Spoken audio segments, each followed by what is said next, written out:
kadib in muddo ah oo ay deganeed xaaladda magaalada Laascaanood ayaa waxaa mar kale dib u qarxay shaqaaqa u dhaxaysa ciidamada SNM iyo dadka deegaanka ah maalintii Isniinta ahayd kadib markii odayaasha dhaqanka ee ka soo jeeda gobolkaasi ay ku dhawaaqeen inay ka madax bannaan yihiin maamulka Somaliland. Labada dhinac ayaa sheegay in markii hore ayaga la soo weeraray dadka reer Laascaanood ayaa sheegay in 10 qof ay ku dhinteen kuna dhaawacmeen rabshadahaasi oo ay ku jiraan qoys ka kooban 8 qof oo ku dhintay madfac ku dhacay gurigooda. Maamulka Somaliland ayaa lagu soo waramayaa inay bilaabeen madaafiic ay ku dhinteen hooyo iyo 7 caruur ah oo ay dhashay. Dhakhaatiirka isbitaalka magaalada Laascaanood ayaa u sheegay wakaalada wararka ee Reuters ugu yaraan 34 qof ay ku dhinteen iska horimaadkaasi, 40 kalena ay ku dhaawacmeen.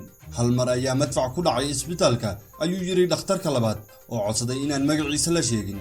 dhaawacyadii hadda waa laga saaray isbitaalka ayuu dhakhtarku hadalkiisa ku sii daray.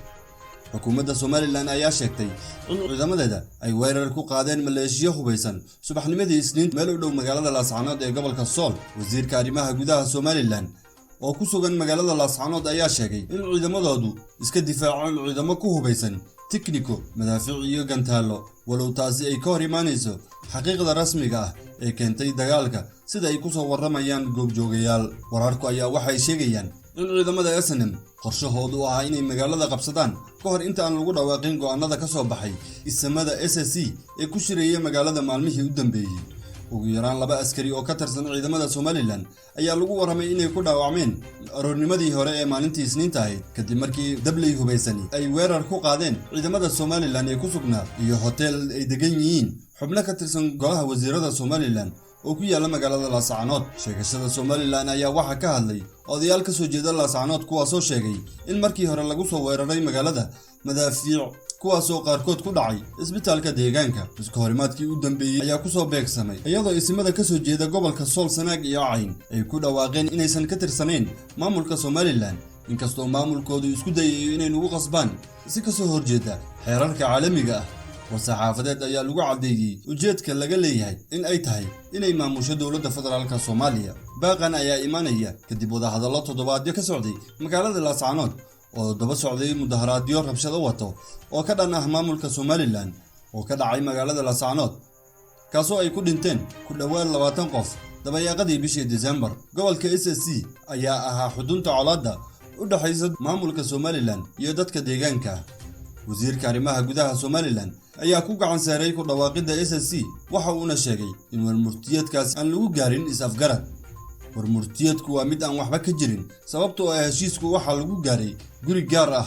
erga badanna waa ay ka maqnaayeen. Garaad Jaamac Garaad Cali oo ah ugaaska guud ee beelaha Sool, Sanaag iyo Cayn ayaa Isniintii sheegay in shacabka Laascaanood ay isdifaacaan ayna la dagaalamaan ciidamada maamulka Somaliland. dagaalka gala oo ilaahay ku guray dadkiina difaaca oo dhiigiina difaaca oo caarkiina difaaca oo magaaladiina difaaca oo ilaahay uu ku roon yahay waxa la idinku soo socdaa waa guryihiina iyo maatadiina inay idinku dhex yimaadeen ka hortaga. dhanka kale madaxweyne ku-xigeenka Puntland ayaa sheegay in si buuxda ay u soo dhaweynayaan go'aamadii ay soo saareen madax dhaqameedka iyo madaxda ka soo jeeda SSC ay ku sheegeen inay ka go'een Somaliland. war-saxaafadeed uu soo saaray salaasadii ayuu ku sheegay in waxa Laascaanood ka socda ay yihiin xasuuq ay maamulka Somaliland ku kacday. waxa uu intaa ku daray in dowladda Somaliland ay mas'uul ka noqon doonto khasaaraha nafeed iyo burburka hantida ee ka dhasha. sida aan la wada socono dadka ku dhaqan deegaanadaasi waxay noqdeen kuwo si weyn u bartay xasuuqa iyo barakicinta joogtada ah ee ay wadaan maamulka Somaliland, kuwaasoo ay ku doonayaan inay ku maamulaan caburin iyo cagajuglayn. weerarkii ugu dambeeyay ayaa saaka ka bilowday waxa uuna lagu baltilmaameystay shacabka Soomaaliyeed, ujeedaduna ay tahay in lagu carqaladeeyo go'aamadii ay dhawaan soo saareen dadka deegaanka. intii ku shahiiday iyo intii ku dhaawacmatayba Allah u naxariisto ayuu yiri Axmed Karaash. Puntland ayaa horey ugu baaqday hay'adaha caalamiga ee xuquuqul insaanka inay baaritaan ku sameeyso maamulka Somaliland oo dhibaato ku haysa shacabka Laascaanood. horaantii bishii Janaayo madaxweynaha Puntland Siciid Cabdullaahi Deni ayaa sheegay in maamulkiisa uu diyaar u yahay in xal ciidan iyo mid siyaasadeedba laga gaaro xaaladda magaalada Laascaanood. ugu dambeyntii xisbiga mucaaradka ee wadani ayaa xukuumadda iyo dadka deegaanka ugu baaqay inay isxakameeyaan oo ay nabadda ilaaliyaan.